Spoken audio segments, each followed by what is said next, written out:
प्रणम्य परमात्मानं सिद्धं त्रैलोक्यवन्दितं स्वाभाविकचिदानन्द स्वरूपं निर्मलाप्ययम् शुद्धजीवादिद्रव्याणां देशिकं च जिनेश्वरम् द्रव्यसंग्रहसूत्राणां वृत्तिं वक्ष्ये समासतः जीवमजीवमदह्वम् जिणवरवसहीन जीर्णनेत्रेष्ठम् देवीन्द्रविन्दवन्दम् वन्दे तं सर्वदा शिरसा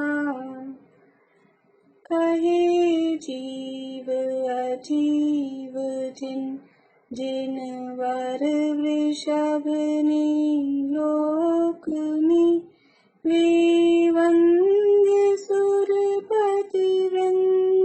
से वंदन करूं कर जोड़।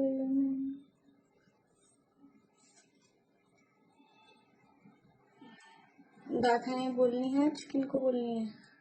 आरती आंटी बोलिए।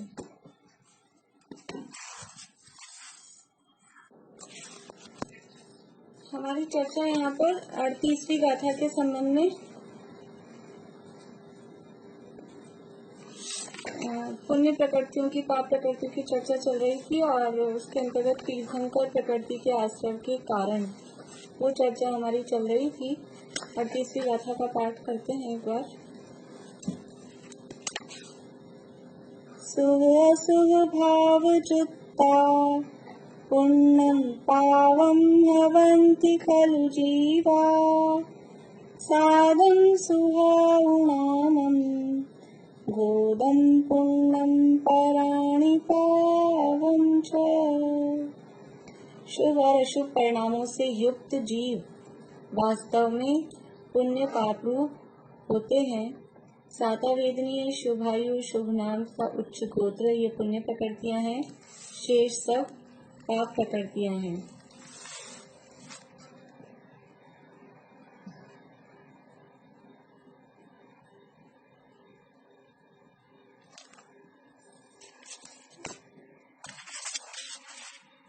आवाज आ रही है क्या आप लोगों को? ठीक है, मैं चैट चेंज करती हूँ कनेक्शन।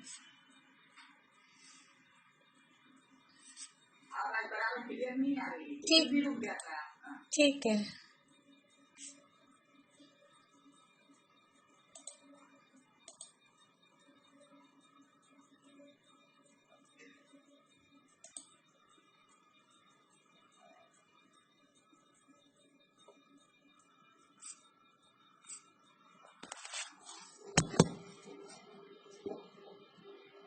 अब आ रही है आवाज? अब आ गई? ठीक है, ठीक है। तो यहाँ हम 16 कारण भावनाओं की चर्चा कर रहे थे जो तीर्थंकर प्रकृति के आश्रव की कारण कही गई हैं। कौन कौन सी हैं 16 कारण भावनाएं?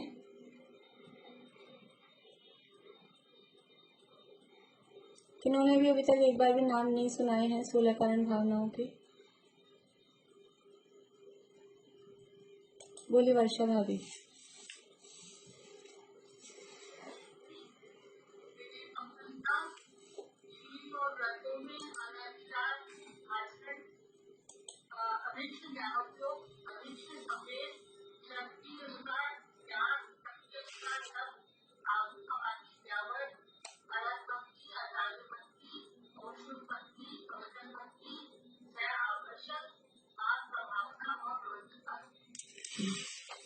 मतलब आवश्यक अपरिहार्य, आवश्यकों में चूक नहीं हो जाए, उनमें कोई अति मतलब स्खलन नहीं हो जाए, वो आवश्यक अपरिहार्य मार्ग प्रभावना प्रवचन वस्तु। बढ़िया, आवाज आ रही है ना बराबर?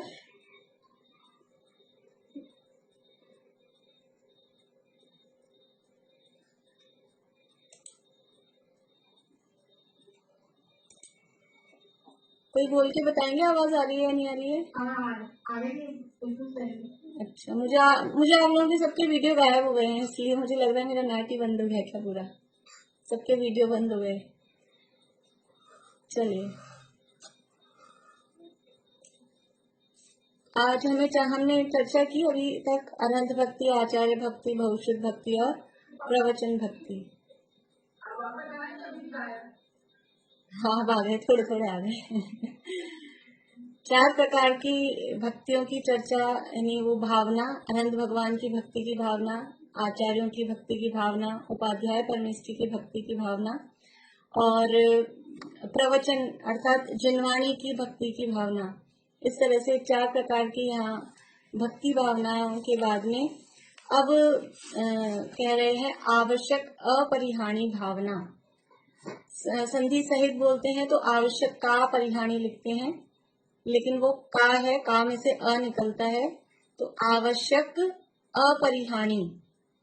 आवश्यकों में अपरिहाणी मतलब उनका परिहार नहीं हो जाए, आवश्यक कार्य छूट नहीं जाए, आवश्यक कार्यों में चूक नहीं हो जाए, उसका नाम है आवश्यक अपरिहाणी भावना। जो भी आवश्यक कार्य हैं, उन आवश्यक कार्यों में यानी उन आवश्यक कार्यों को निरतिचार रूप से, अस्खलित रूप से करते रहने की भावना, उनमें कोई भी चूक, टूट, स्खलन, किसी भी तरह की भूल चूक वो नहीं हो जाए, ऐसी जो भावना रहती है उस भावना का नाम है आवश्यक अपरिहाणी। तो आवश्यक किसे कहते हैं? आवश्यक किसे कहते हैं? आवश्यक का शब्द अर्थ क्या करेंगे? आवश्यक बोलिए सुनीता आंटी। हाँ, वो 6 होते हैं, किसे कहते हैं? बोलिए सुनीता आंटी। करने योग्य कार्य को आवश्यक करने कहते हैं। तो करने योग्य कार्य तो बहुत सारे होते हैं।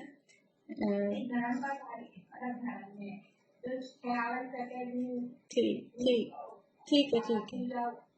मीनू दी बोलिए। जरूरी करने योग्य कार्य, ठीक है, हाँ,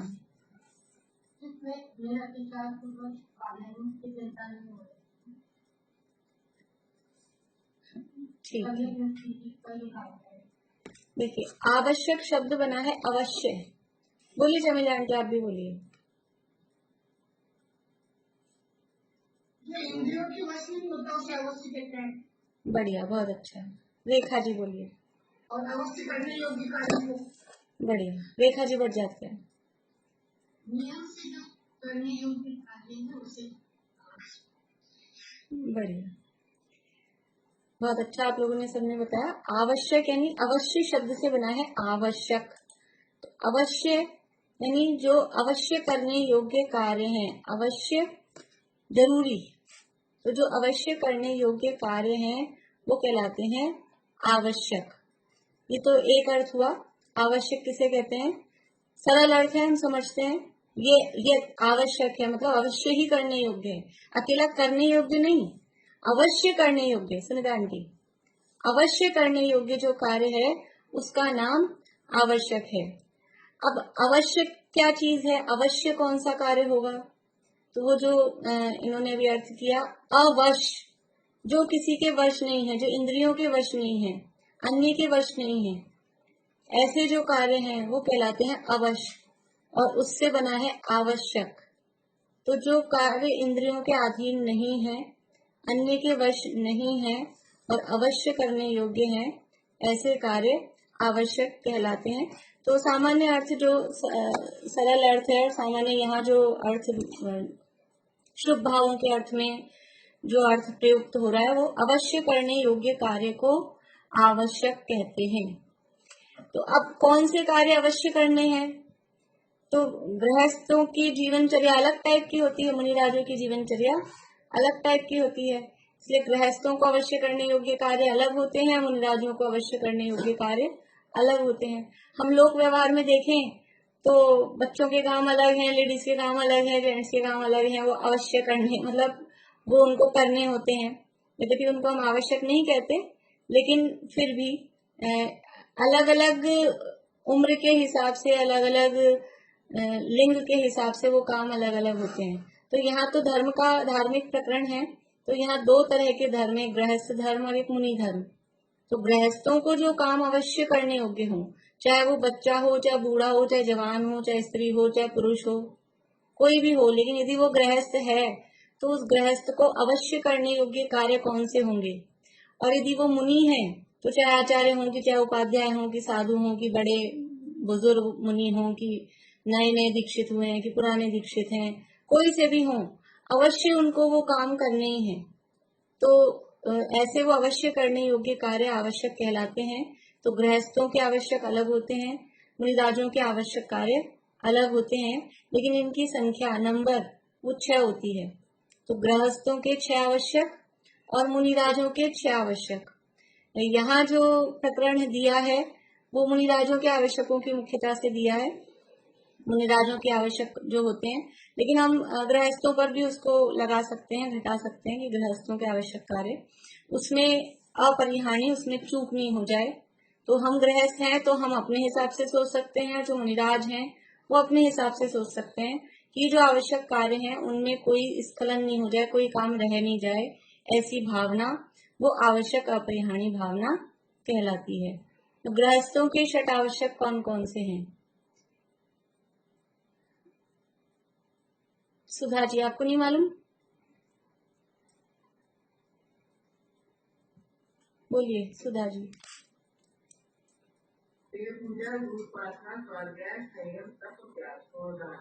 बढ़िया। रजनी जी बोलिए।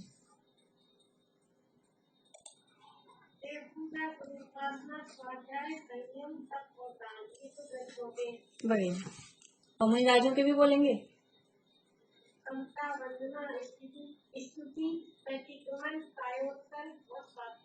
बढ़िया। गृहस्थों के अलग हैं, मुनिराजों के अलग हैं, लेकिन कॉमन क्या है दोनों में? कॉमन दिखता है कुछ? देव पूजा, गुरु उपासना, स्वाध्याय, संयम, तप और दान, ये हैं गृहस्थों के। और समता, स्तुति, वंदना, प्रतिक्रमण, स्वाध्याय और कायोत्सर्ग, ये है गृहस्थों के। तो स्वाध्याय दोनों में कॉमन है। स्वाध्याय कितना आवश्यक है ये हम देखें कि वो गृहस्थों के षटावश्यक में भी है और मुनिराजों के षटावश्यक में भी उसको स्थान मिला है। तो ये 6 आवश्यक हैं।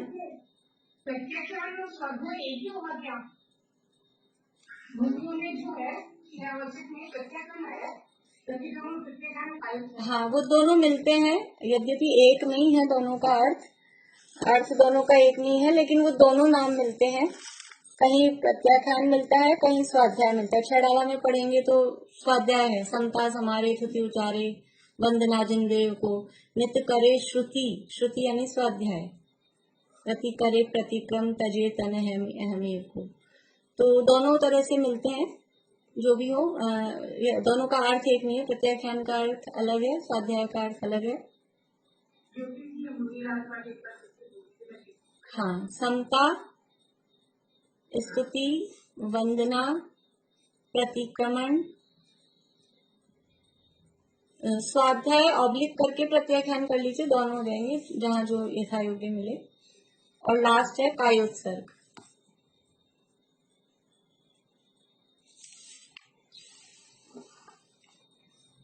तो जो हाँ, सामायिक मतलब समता, सामायिक और समता एक ही बात है। सामायिक बोले चाहे समता बोले, एक ही बात है।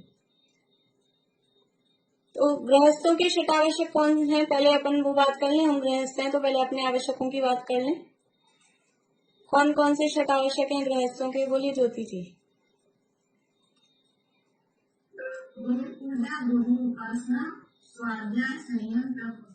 बढ़िया। देव पूजा, भगवान की पूजन करना ये आवश्यक है। और आवश्यक का अर्थ हमने क्या कहा था? अवश्य करने योग्य कार्य, उसका नाम आवश्यक है। तो हमारे आवश्यक हो रहे हैं कि नहीं हो रहे हैं? अभी मंदिर तो बंद है, भगवान की हम तो द्रव्य भी नहीं चढ़ा पाते हैं, पूजा कहाँ से करें? तो पूजा किसे कहते हैं पहले ये देखना पड़ेगा हमें। पूजा किसे कहते हैं उसका अर्थ समझना पड़ेगा।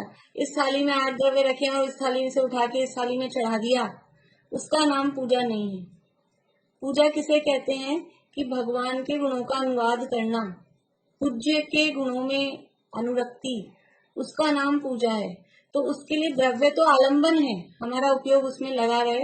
ये तो बच्चों को टिकाने के लिए आलंबन है द्रव्य। तो जैसे छोटे बच्चों को सिखाया खाली किताब देके बिठा दें पूजा करो तो उनका मन नहीं लगता है। उनको हम थाली सजा के देंगे, फिर ये चढ़ाना फिर ये चढ़ाना, तो उनको थोड़ा चार्म रहता है, बैठ जाते हैं। तो ये तो बच्चे मतलब जो अभी प्राथमिक भूमिका वाले हैं उनके लिए वो द्रव्य आलंबन होता है। लेकिन हम द्रव्य चढ़ाएंगे तो ही हमारे को पूजा हो पाएगी और तो ही हमको बहुत पुण्य मिलेगा। और हमने द्रव्य नहीं चढ़ाया तो कुछ ही नहीं हुआ, हमारा दिन खराब हो गया, हमारा जीवन व्यर्थ है, ऐसा कुछ भी नहीं है।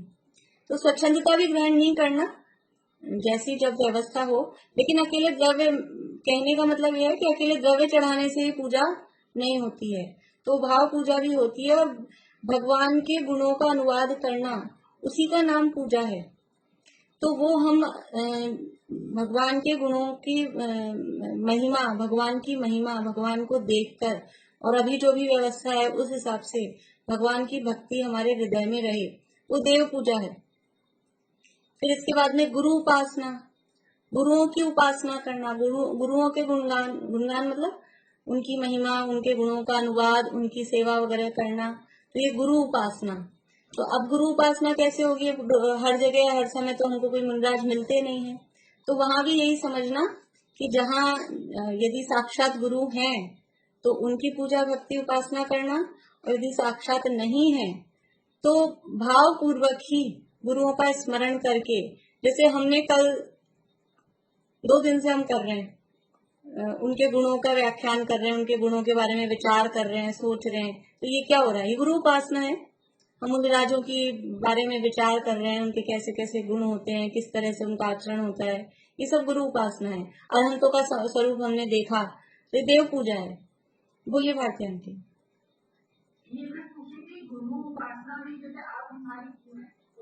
नहीं, गुरु, गुरु का मतलब यहाँ देवशास गुरु, गुरु का मतलब है देवशास गुरु वाले गुरु। और देवशास गुरु वाले गुरु में केवल नग्न दिगंबर वितरागी मुनिराज जो आचार्य उपाध्याय साधु हैं वही आएंगे। यहाँ गुरु उपासना का मतलब जो हमें विद्या गुरु हैं, जो हमें पढ़ा रहे हैं, उनकी उपासना करना गुरु उपासना नहीं है। ऐसे तो माता पिता भी गुरु हैं, और भी जो भी बड़े हैं, छोटे हैं, पूज्य हैं, जो भी कोई हमको ज्ञान दे रहे हैं वो लौकिक गुरु हैं, उनकी यथायोगी विनय करते हैं। लेकिन इस तरह से भक्ति पूजन उपासना वो केवल जो देवशास गुरु में गुरु, यानी कि नग्न दिगंबर वीतरागी जो मुनिराज हैं, वो चाहे आचार्य हो, चाहे उपाध्याय हो, चाहे सामान्य साधु हो, वही गुरु पद में प्रतिष्ठित हैं। तो गुरु शब्द का अर्थ यहाँ देवशास गुरु वाले गुरु से है, और उन्हीं की उपासना वो गुरु उपासना कही जाएगी। बाकी हम सामान्य विनय करते ही हैं अपने बड़ों की, गुरुओं की, वो लेकिन गुरु उपासना नहीं कहलाएगी। उपासना का क्या अर्थ होता है? उपासना का मतलब वही उनकी पूजा, बहुमान, भक्ति। कोई उपासना का अर्थ पूजा के अर्थ में उपासना बोलते हैं, वही अर्थ है। तो देव पूजा, गुरु उपासना, स्वाध्याय, स्वाध्याय करना प्रत्येक श्रावक का अवश्य, आवश्यक कह रहे हैं, अवश्य करने योग्य कार्य है, जरूर करना चाहिए। यानी हमको लगता है भोजन करना आवश्यक है, पानी पीना आवश्यक है, सांस लेना आवश्यक है, ये है 6 आवश्यक। स्वाध्याय करना अत्यंत आवश्यक है। जो स्वाध्याय करते हैं तो बहुत सारी बातें अपने आप ही समझ में आने लग जाती है। किसी व्यक्ति को ऐसा कुछ भी कहो, समझाओ, क्या खाना क्या नहीं खाना, कैसे कहाँ जाना कहाँ नहीं जाना, कैसे यानी कुछ करना, बहुत आप ऐसे समझाते रहो तो ऐसा हो सकता है उसको जल्दी से समझ में नहीं आए। लेकिन यदि वो खुद स्वाध्याय करने लग जाता है, स्वाध्याय के भी अंग हैं अलग अलग, अभी अपन बात करते हैं, तो वो खुद यदि स्वाध्याय करने लग जाता है तो अपने आप ही वो ज्ञान विकसित होता है, बात समझ में आती है, तो वो काम अपने आप ही होते हैं। जो गलत काम है वो अपने आप छूटते हैं, जो सही काम है वो अपने आप ग्रहण होते हैं, ये अपने आप होता है। इसलिए स्वाध्याय वो अत्यंत ही आवश्यक है। अब स्वाध्याय, जैसे हमने देव पूजा की, गुरु उपासना की बात की, बोली चमेली आंटी। मैं ये पूछना चाहती हूँ, स्वाध्याय में जैसे अपन एक ही बात को जिसे रोज करते हैं वो करना चाहिए, या जिसे किताब का एक पन्ना फिर दूसरी दूसरा तीसरा इस तरह से करना चाहिए स्वाध्याय? बस वही बात कर रहे हैं अपन। जैसे कि हमने देव पूजा में पूजा का अर्थ इस थाली का माल उस थाली में चढ़ा दिया, वो पूजा अकेला वो करना पूजा नहीं है, उनका गुणों का अंदर से बहुमान आना चाहिए। ऐसे ही स्वाध्याय में अकेला किताब खोल के पढ़ लिया और हो गया हमारा स्वाध्याय, एक पेज रोज पढ़ने का नियम है हमारा, तो एक पेज बस आंखों से पढ़ लिया, हो गया स्वाध्याय। इसका नाम स्वाध्याय नहीं है। स्वाध्याय के 5 अंग हैं, यानी 5 तरह से स्वाध्याय होता है और ये 5 चीजें उसमें होनी चाहिए। वाचना, पढ़ो, वाचना, वाचन करते हैं, पढ़ते हैं, तो वाचना। उसके बाद में प्रश्ना, पूछना चाहिए, क्योंकि जो पढ़ लिया सारा का सारा अपने को समझ में आ गया ऐसा नहीं, और समझ में भी आ गया, उसके बाद में उसको यदि हमने विचार किया है तो कुछ ना कुछ बात हमारे माइंड में आएगी। खाली हमने पढ़ लिया, पढ़ के बंद कर दिया तो फिर कुछ प्रश्न होता ही नहीं है। बस पढ़ लिया, पढ़ के बंद कर दिया, बैठ गए, दूसरे काम करने लग गए। उसको वो प्रश्न कब होता है कि जब वो बात माइंड में चलती है, उसके बारे में विचार किया जाता है, तो फिर क्रॉस क्वेश्चन आते हैं। यदि ऐसा है तो फिर ऐसा क्यों हुआ, फिर ऐसा है इस तरह से क्यों है, वैसा क्यों नहीं है, तो 10 बातें आती है कि इसका क्या अर्थ है, इस शब्द का क्या अर्थ है, अगर उपयोग पूर्वक पढ़ा होगा बुद्धि लगा के। तो नहीं तो कठिन कठिन भी शब्द पढ़ लेते हैं और पढ़ के बंद कर देते हैं, स्वाध्याय हो गया। लेकिन एक एक शब्द में उसमें क्या अर्थ है यदि नहीं समझ में आ रहा है, तो वाचना के बाद में होता है प्रश्ना, यानी पूछना। फिर है वाचना, प्रश्ना, अनुप्रेक्षा। अनुप्रेक्षा का मतलब है बार बार में चिंतन करना। 12 अनुप्रेक्षा होती है, 12 भावनाएं, तो बार बार में चिंतन करना, जैसे वो कहलाता है अनुप्रेक्षा। पढ़ा, फिर पूछा, फिर बार बार में विचार किया कि ये जो बातें बताई जा रही है इस बात का क्या अर्थ है, ये मेरा ही हित है। और इस तरह की जो भी बातें हैं उनको, जैसे कुछ कुछ प्रकरण ऐसे होते हैं, निमित्त उपादान की चर्चा चली, और भी जो भी प्रकरण है, तो बार बार में उनको अपने अप्लाई करना, उनको बार बार में देखना। वाचना, प्रश्ना, अनुप्रेक्षा। इसके बाद में है आमनाय, जो अभी चमेली आंटी पूछ रहे हैं कि पाठ कर लिया, तो पाठ कर लिया वो स्वाध्याय हो गया क्या? तो पाठ करना भी स्वाध्याय का एक अंग है, लेकिन शर्त वही है, खाली कान से सुन लिया, मुंह से शब्द बोल लिए, वो पाठ हो गया, वो वास्तविक पाठ नहीं है। पाठ भी कर रहे हैं तो उपयोग पूर्वक, हम जैसे अभी हमने गाथाओं का पाठ किया, तो ये क्या है, ये स्वाध्याय का अंग है, लेकिन उपयोग पूर्वक हम उसका अर्थ समझते हुए उसका पाठ करें, तो वो स्वाध्याय का अंग है। पाठ करना भी स्वाध्याय के अंतर्गत आएगा। ये इस टाइप से भी स्वाध्याय होता है, पाठ कर रहे हैं तो भी स्वाध्याय हो रहा है। वाचना, प्रश्ना, अनुप्रेक्षा, आमनाय, और फिर है अंतिम धर्मोपदेश। ये सब हो जाए अपने जीवन में, तो उसके बाद में कोई अपने को सामने इस तरह का दिखता है, यानी पात्र जीव जिसमें समझने की योग्यता है, कुछ समझ सकता है, इसको समझाना चाहिए, तो फिर उसको कुछ उपदेश दिया जा रहा है, वो भी स्वाध्याय के अंतर्गत आता है। धर्म की उपदेश देना। बोलिए।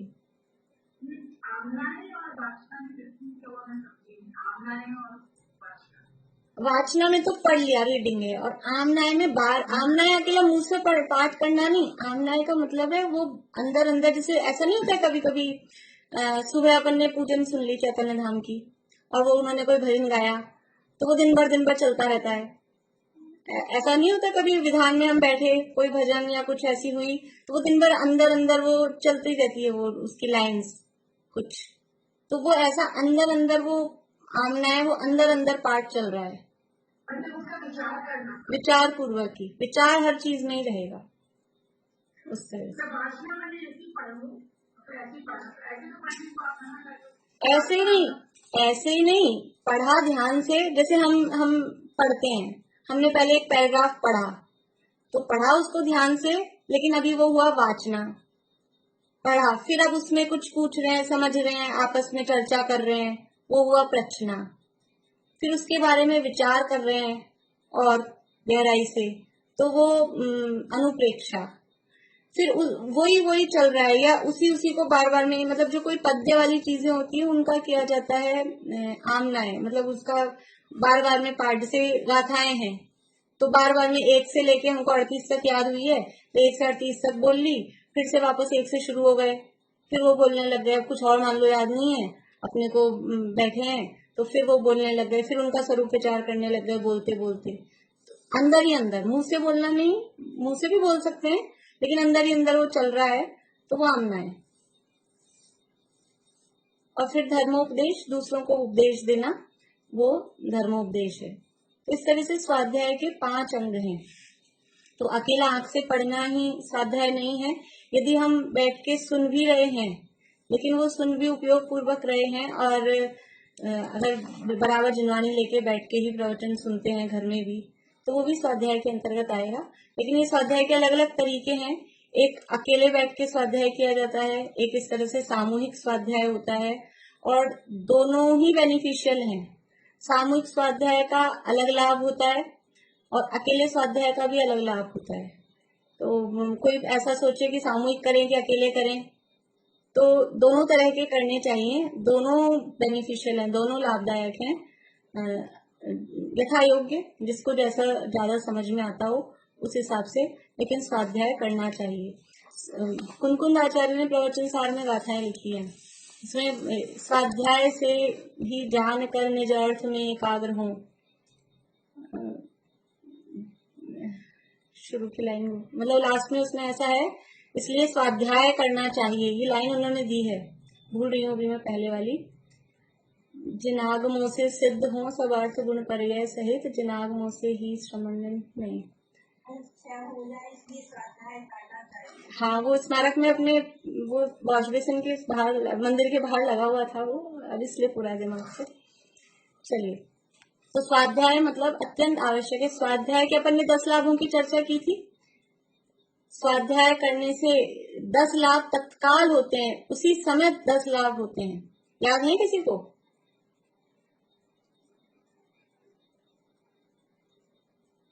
कोई नहीं है? जैसे कषाय कम होती है, ज्ञान बढ़ता है, और गलत जो काम कर रहे होते हैं तो उससे बच जाते हैं। चलिए, अभी आज मैं सुना देती हूँ, आप लोग मंडे को सुना देना कोई मुझे। सुनाइए मीता भाभी।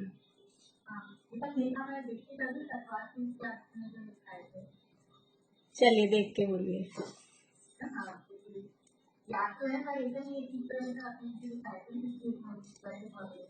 बोलिए। इसमें आपने लिखा है क्रोध आदि कठिनाई की मान्यता होती है, पंचेंद्रियों के विषयों में प्रवृत्ति होती है, अपनी चंचल मन भी एकाग्र होता है, संसारी आसपास नहीं होते हैं, अल्प ज्ञान होने पर ही लोक और विकास संबंधी समस्त पदार्थों का जानना होता है, एक उपाधि की पहचान होती है, ज्ञान आत्म सम्मुख होता है, अधिक अधिक ज्ञान होने पर आनंद उत्पन्न होता है, लोक में महिमा होती है, काफी से पुण्य कर्म होता है, ज्ञान प्राप्ति तत्वों में प्रकटता आती है, और पूर्व के संचित पाप नष्ट हो जाते हैं या संक्रमित हो जाते हैं। बढ़िया। ये शास्त्राभ्यास के तत्काल होने वाले 10 लाभ हैं। एक श्लोक है, कौन से शास्त्र का है वो मुझे ध्यान नहीं है। माया मयोषधम शास्त्रम, शास्त्रम पुण्य निबंधनम, चक्षु सर्वगतम शास्त्रम, शास्त्रम सर्वार्थ साधकम। शास्त्र क्या है? शास्त्र मतलब स्वाध्याय जिनवाणी का करते हैं, तो वो औषधि है। शास्त्र ही औषधि है। संसार माया मय औषधम शास्त्रम, इस संसार रूपी रोग की औषधि क्या है? संसार रूपी रोग लगा है, उसकी औषधि क्या है? कि शास्त्र ही है। और शास्त्र है मतलब स्वाध्याय करना है उनका, स्वाध्याय ही औषधि है। माया मयोषधम शास्त्रम, शास्त्रम पुण्य निबंधनम, शास्त्र ही है जो पुण्य का बंधन कराने वाले हैं। मतलब यदि पुण्य बंधेगा तो किस काम से पुण्य बंधेगा? यदि हम चाहते हैं संसार में भी चलो पुण्य बंधे, तो वो उसका एक मात्र उपाय स्तोत्र वो भी शास्त्र ही है। चक्षु सर्वगतम शास्त्रम, शास्त्र क्या है? चक्षु है। मुनिराजों को साधुओं को कहते हैं आगम चक्षु। हम कैसे हैं? हम तो हैं ये इंद्रिय चक्षु, चर्म चक्षुओं से देखते हैं, हमारे तो इंद्रिय चक्षु हैं। और जो साधु हैं वो है आगम चक्षु। और जो भगवान हैं वो कैसे हैं? भगवान हैं वो केवल क्या बोलेंगे, केवल ज्ञान रूपी चक्षु है उनकी। ये भी प्रवचन सार में गाथा है। तो ऐसे साधुओं को आगम चक्षु कहा, आगम चक्षु साहू। तो ये शास्त्र हैं, ये चक्षु हैं जो सब कुछ सर्वगतम हर जगह पहुंच सकती है। ये जो आंख है, शास्त्र रूपी आंख, ये कहाँ कहाँ पहुंच सकती है। नंदीश्वर द्वीप जा सकते हैं क्या हम? नंदीश्वर द्वीप जा सकते हैं क्या? नहीं जा सकते। मनुष्य तो 2.5 द्वीप से आगे जा ही नहीं सकते। लेकिन इस शास्त्र रूपी चक्षु से हम नंदीश्वर द्वीप भी पहुंच सकते हैं, हम स्वयंभू रमण समुद्र में भी पहुंच सकते हैं, हम 16वें स्वर्ग में ही पहुंच सकते हैं, सर्वार्थ सिद्धि में भी, सिद्धशिला पे भी। ये चक्षु सर्वगतम। ये तो हमने क्षेत्रों की बात की, ऐसे काल, पीछे जाओ आगे जाओ, काल की अपेक्षा, द्रव्य की अपेक्षा। परमाणु को जाना कि नहीं जाना हमने? परमाणु को जाना कि नहीं जाना? मति शुद्ध ज्ञान से जाना है, शास्त्र के माध्यम से परमाणु होता है, हमने जाना है। जबकि परमाणु अवधि ज्ञान का विषय बनता है, लेकिन हमने हमारे अवधि मति शुद्ध ज्ञान से ही जान लिया। ये शास्त्र के माध्यम से जाना। ऐसा अविभागी प्रतिच्छेद, एक गुण है कि 3 गुण है कि 4 गुण है इस पर, स्निग्ध के और वृक्ष के, ये कैसे जाने? जाने हमने शास्त्र के माध्यम से। तो चक्षु सर्वगतम शास्त्रम और शास्त्रम सर्वार्थ साधकम। ये शास्त्र हैं वो सर्वार्थ की सिद्धि, जो हमारा प्रयोजन है, उन सब प्रयोजनों की सिद्धि कराने वाले शास्त्री हैं। क्या प्रयोजन है? ये त्रिभुवन्य जीवनन, क्या प्रयोजन है उनका? सुख चाहे दुखते भयवन। तो ये जो सुख रूपी हमारा प्रयोजन है, उस प्रयोजन की प्राप्ति शास्त्रों के माध्यम से ही होगी। इसलिए स्वाध्याय करना चाहिए। स्वाध्याय करने से अपने आप समझ में आ जाती है बातें। अभी लाभ हमने देखे, अधिक अधिक ज्ञान होने पर आनंद उत्पन्न होता है, अल्प ज्ञान होने पर भी त्रिलोक और त्रिकालवर्ती पदार्थों का जानना हो जाता है। कषायों की मंदता होती है, विषयों में प्रवृत्ति रुकती है। अभी क्या होता है, 2 से 4 या तो सो जाते थे, या जिनको टीवी का शौक हो सीरियल देखने बैठ जाते थे। क्या करते हैं दिन में? क्या करती हैं लेडीज? 2 ही काम रहते हैं, माहौल खुला हुआ हो तो कितनी पार्टियां चलती हैं। तो ये पंचेंद्रिय विषयों में प्रवृत्ति रुकती है, हिंसादि 5 पाप नहीं होते हैं, क्रोधादि कषायों की मंदता होती है, कंसंट्रेशन बनता है, अति चंचल मन भी एकाग्र होता है। इस तरह से अनेक लाभ ये स्वाध्याय से होते हैं। तो ये हमने गृहस्थों के शतावश्यकों में अभी तो 3 ही हुए, देव पूजा, गुरु उपासना, स्वाध्याय। फिर है संयम। संयम यथा योग्य, संयम अर्थात जीवों की रक्षा करने का भाव और पंचेंद्रिय के विषयों में प्रवृत्ति, उसको रोकना। जीवों की रक्षा करना और पंचेंद्रिय के विषयों में प्रवृत्ति नहीं करना, उसका नाम संयम है। तो 2 तरह के संयम होते हैं, इंद्रिय संयम और प्राणी संयम। मतलब हम इंद्रिय के विषयों में प्रवृत्ति करना भी रोकें, गृहस्थों के लिए। गृहस्थ भी बुद्धिपूर्वक इंद्रिय के विषयों का त्याग करें, और जिन चीजों में हिंसा होती हो, जिन कामों में हिंसा होती हो, ऐसे काम का त्याग करके अहिंसात्मक आचरण। 6 काय के जीव हैं, 1 इंद्रिय, 2 नहीं, पृथ्वी, जल, अग्नि, वायु, वनस्पति, 5 प्रकार के स्थावर और त्रस जीव। इनकी हिंसा जिन कामों में होती है, तो जो बिल्कुल छोड़ सकते हो वो काम बिल्कुल छोड़ें, अदरवाइज उनको कम से कम ऐसे कामों को करें जिनमें कि ये 6 काय के जीवों की हिंसा होती हो। तो 6 काय के जीवों की रक्षा करना, 5 इंद्रिय के विषयों में प्रवृत्ति रोकना, ये संयम, ये नित्य करने योग्य कार्य है। ये कब करना है? ये संयम की 10 लक्षण आएंगे तब करेंगे, तब हम थोड़ा बहुत त्याग कर देंगे। ये नित्य करने योग्य, अवश्य करने योग्य कार्य आवश्यक है। ये रोज ही संयम करना है, रोज इस तरह का काम करना है। इसके बाद में तप। तप भी, तप तो मुनिराज करते हैं, यहाँ गृहस्थों के आवश्यक में तप बताया, मुनिराज के आवश्यक में नहीं है तप। मुनिराज के भी हमने लिखे ना, समता, स्तुति, वंदना, उनके में तप नहीं है। गृहस्थों के में आवश्यक कार्य है, रोज तप करना है। कौन सा तप करें रोज? अनशन, उनोदर, व्रति परिसंख्यान, रस परित्याग, विविध शय्यासन, काय क्लेश, कि जो इच्छा हो वो इनमें से करो, नहीं तो और दूसरे हैं वो सरल हैं और उनमें पुण्य भी ज्यादा है। प्रायश्चित, विनय, वैयाव्रत, स्वाध्याय। ये स्वाध्याय आवश्यक भी है और ये स्वाध्याय तप भी है। तो स्वाध्याय करें। तो स्वाध्याय और व्युत्सर्ग और ध्यान, ऐसे 12 प्रकार के तप हैं। तो इन 12 प्रकार के तपों में से यथा योग्य जो कर सकें, जिस हिसाब से, वो तप भी नित्य करने योग्य, अवश्य करने योग्य कार्य है। इसके बाद में है अंतिम दान। दान भी अवश्य करने योग्य, नित्य का आवश्यक कार्य है। दान का मतलब क्या? दान किसे कहते हैं? बोलो प्रीति, दान किसे कहते हैं? अपने और दूसरों के उपकार के लिए त्याग करना। अपने और दूसरों के उपकार के लिए अपनी वस्तु को दूसरे को देना। अनुग्रहार्थम स्वस्याति सर्वोदानम। स्व और पर के उपकार के लिए अपनी चीज को दूसरे को देना। ऐसा नहीं कोई पड़ी हुई मिल गई थी चलो दे दो और अपन सोच रहे अपना दान हो गया। अपनी चीज होनी चाहिए और फिर स्व और पर का उपकार होना चाहिए। अपना भी कुछ उससे उपकार हो और जिसको दे रहे हैं उसके भी काम की हो। ऐसे नहीं दे तो दिया उसके काम की नहीं, उसके फेंकने की मतलब की है, तो वो कोई बात दान नहीं कहलाएगा। बोलिए भारती आंटी। दान भी लेकिन एकदम जो जिसको लेना उसको देख देना चाहिए, किसी को नहीं देना चाहिए। हाँ वो भी कर रहे हैं अपन बात। अपनी चीज जो है वो हमारी बुराई हमारे क्या देखो जो बात जिस नए से कही जा रही है वो वहाँ वही नए लगाना पड़ेगा। जब ये बात प्रकरण चल रहा है दूसरे को देना तो वो व्यवहार का ही कथन चल रहा है, तो व्यवहार में जिसे हम अपना कहते हैं ये भी तो एक नए है ना। अनुपचरित सद्भुत व्यवहार नए से कुछ चीजों को अपन अपना कहते हैं कि नहीं कहते हैं? फिर तो कोई भी अपना नहीं है, फिर क्या करें? किसी भी घर में घुस जाए कौन सा कोई भी घर हमारा नहीं है? ऐसा थोड़ी ना होता है। मंदिर से उतरेंगे तो कोई सी भी चप्पल पहन लेंगे, हमारी तो कोई है नहीं। तो जिसको अपन अपनी कहते हैं वो व्यवहार से।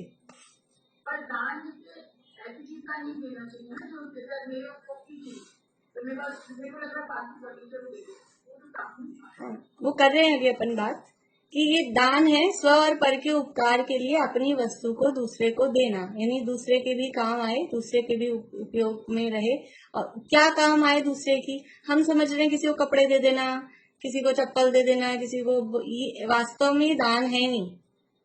दान जो यहाँ यानी जिनवाणी में जो दान कहे गए हैं, दान 4 प्रकार 4 संघ को दीजिए।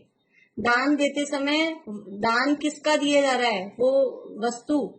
दान किसको दिया जा रहा है? वो पात्र। और किस भावना से दिया जा रहा है और कौन दे रहा है? ये सब बातें विधि द्रव्य दात्री पात्र विशेषात तद विशेषः, वो सब बातें उसमें आएगी। तो दान 4 प्रकार का होता है। औषधि शास्त्र अभय आहारा, ये 4 प्रकार का दान है। औषधि दान, शास्त्र दान, अभय दान और आहार दान। और किसको देना? कि 4 संघ को दीजिए। 4 संघ क्या होता है? चतुर्विध संघ, मुनि आरिका श्रावक श्राविका, ये कहलाते हैं चतुर्विध संघ। ये 4 प्रकार की चीजों को या तो मुनिराज को दें या आरिका माता जी को दें या गृहस्थ जो श्रावक हैं या श्राविकाएं हैं उनको दें। 4 ही प्रकार के दान है, बाकी तो अब हमने चला रखा है। इसके अलावा एक लौकिक में हम उसको जितने भी टाइप हैं देने के उन सबको एक शब्द में कहते हैं करुणा दान। गरीब को दिया, भिखारी को दिया, कोई दिन दुखी था उसको दिया, उसको देने का निषेध नहीं है, लेकिन वो वास्तविक दान वो करुणा दान के अंतर्गत आएगा। वो ये जो यानी जिस दान का फल जो सातिशय पुण्य का बंध है वो उस दान का फल वो नहीं है, वो तो करुणा पूर्वक हमने दिया। दान दिया जाता है वास्तव में भक्ति भाव पूर्वक। तो भक्ति किसके प्रति होगी? हमको उस गरीब दिन दुखी को हम दान दे रहे हैं उसके प्रति भक्ति होगी हमारे हृदय में, उसको तो हम करुणा से दे रहे हैं। तो वो करुणा दान वो एक अलग है, लेकिन निषेध नहीं है, वो भी यथायोग्य करना चाहिए। कोई दीन दुखी हमें दिखे तो अवश्य यदि हमसे पॉसिबल होता हो तो उसकी सहायता करें, लेकिन ये उसमें जरूर देखें कि दान जो वस्तु दी जा रही है वो बराबर उसका सही उपयोग करता है कि नहीं करता है। हम जो वस्तु दे रहे हैं वो उससे कुछ हिंसा तो नहीं कर रहा है, वो उसको अभक्ष्य भक्षण तो नहीं कर रहा है, वो उससे कुछ कुशील सेवन तो नहीं कर रहा है। यदि वो हमारे दिए गए वस्तुओं से अगर ऐसे पापों में प्रवृत्ति कर रहा है तो उसका दोष अपने को भी लगेगा। इसलिए दान देते समय बहुत सावधानी की बातें। विशेष चर्चा अपन करेंगे, आएगा अपना सूत्र आएगा आगे, तब विशेष चर्चा करेंगे। पशु पक्षी लोग को अगर अपन खिलाएं तो वो करुणा दान में आएगा? नहीं, वो सब करुणा दान ही है, करुणा दान के अंतर्गत ही। पशु पक्षियों को दाना, गाय को रोटी खिलाना, वो सब करुणा दान के अंतर्गत ही है। वो भावनाएं रहती हैं गृहस्थों के अंतर्गत। वो दान उचित है ना? देखिए दोष नहीं है, लेकिन हम उसको समझें कि यही दान है ऐसा नहीं है। सच्चा दान, वास्तविक दान, वो तो जो 4 प्रकार के संग को और मतलब उत्कृष्टता देखी जाएगी, किससे क्या, तो वो हल्की टाइप का दान है, मतलब वो भी ठीक है, लेकिन उससे उत्कृष्ट दान कौन से हैं कि हम आहार का दान दे रहे हैं। किसको आहार का दान दे रहे हैं कि उसमें अलग अलग पात्र होंगे। मुनिराज को आहार दान देना, फिर जो पंचम गुणस्थान वर्ती हैं उनको आहार का दान देना, फिर चतुर्थ गुणस्थान वर्ती को देना, फिर सामान्य साधर्मियों को देना। तो वो पात्र सर्वोत्कृष्ट पात्र, पात्र मतलब किसको दिया जा रहा है, तो सर्वोत्कृष्ट पात्र मुनिराज हैं। ऐसे ही औषधि दान, शास्त्र दान, आपस में एक दूसरे को देना, मुनिराजों को देना, और मुनिराज भी हमको जो उपदेश वगैरह देते हैं वो ज्ञान दान। शास्त्र दान और ज्ञान दान दोनों पर्यायवाची हैं, एक अर्थ में यूज लेते हैं। और फिर अभय दान, जीवों की रक्षा करने का भाव और जीवों की रक्षा करना। यद्यपि कोई द्रव्य किसी द्रव्य को ना मार सकता है ना बचा सकता है, लेकिन फिर भी हमने आलू खाने का त्याग किया, तो हमने वो आलू में जो जीव थे उनको अभय दान दिया कि हम आलू नहीं खाएंगे तो इतने जीव जो उसमें हम खाते तो वो मरते, तो वो मरने से हमारी वजह से नहीं मर रहे। अब वो मरेंगे तो मरेंगे, अपनी आयु से मरेंगे, कोई और खाएगा, वो मैटर अलग है, लेकिन हमारी वजह से उन जीवों की हिंसा होने से बच गई, तो हमने उन जीवों को अभय दान दिया। तो इस तरह से ये अभय दान है। अभी समय हो गया है, अभी मुनिराजों की आवश्यक की चर्चा तो हुई नहीं है, कल करेंगे थोड़ी सी, कल मतलब मंडे को करेंगे। संडे को छुट्टी रहती है, कुछ लोग नए भी आ रहे हैं ना, तो मुझे नेक्स्ट क्लास में भी याद दिला दीजिएगा आप लोग, बता दूंगी। संडे को छुट्टी रहती है, संडे को क्लास नहीं होगी। चलिए रहने दीजिए, थोड़ा लेडीज रहते हैं ना, लेडीज के लिए कोई लॉकडाउन नहीं है, लेडीज के लिए तो डबल ही काम है हो रहा है, तो एक दिन थोड़ा सा फ्री रहे, अच्छा है, हेडक नहीं होनी चाहिए कोई भी काम की। यद्यपि स्वाध्याय ही है, लेकिन फिर 2 घंटे दिन के और भी काम निपटाने होते हैं लेडीज को, तो एक दिन फ्री रहे तो ठीक है। इसलिए